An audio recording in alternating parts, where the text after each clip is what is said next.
Hi everyone, this is Kayla and I will share my personal career profile including the assessments I used to write my report. In high school I never had a formal job or career, but I babysat, I worked at a barn, and I was an office assistant volunteer. I also volunteered at like a animal shelter and did other just volunteer and cash here and there kind of jobs. While I was in college, my freshman year, I did not have a job. And the summer after my freshman year, I started working at the Issaquah School District as a summer camp counselor.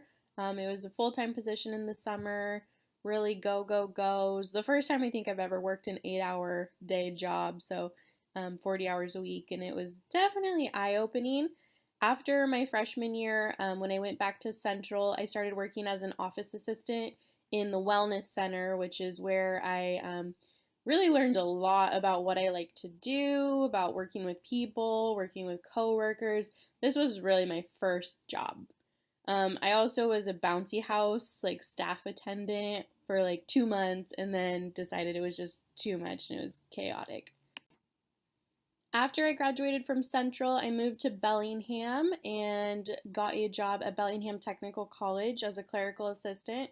This is an entry level high school diploma required position, but I was just so thankful to have a job in higher ed and in Bellingham. I really didn't care.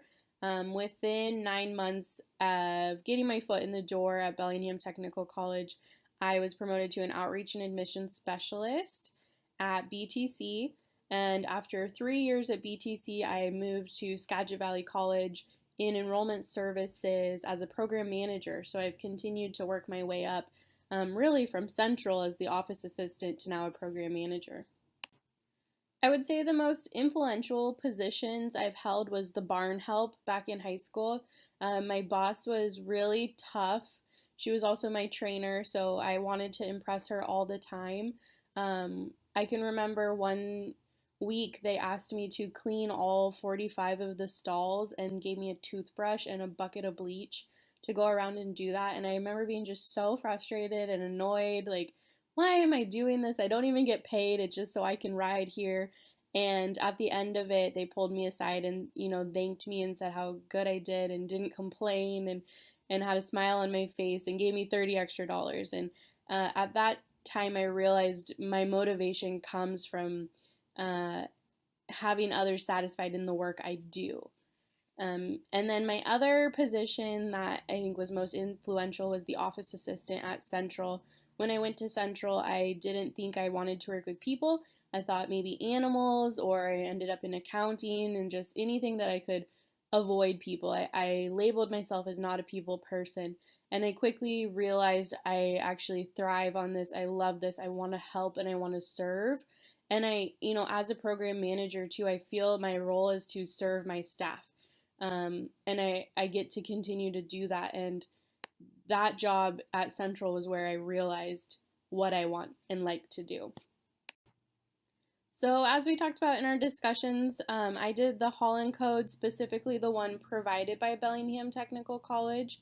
I also did Washington Career Bridges assessment, which I feel like is probably pretty oriented off of Holland Codes as well, an interest based career test.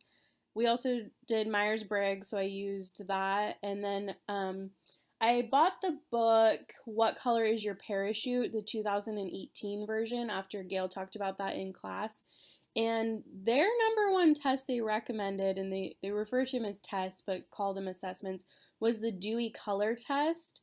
So I did some research on that, and they said it was free. It was $20. I didn't want to pay it. So I looked some more and found a color test, but I don't know how valuable I think these results are.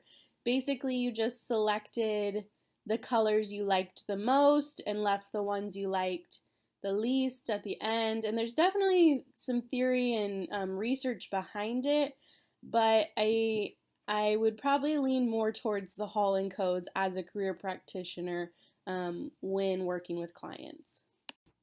So, one of the points to talk about in our report was whether the assessments helped or hindered the career process.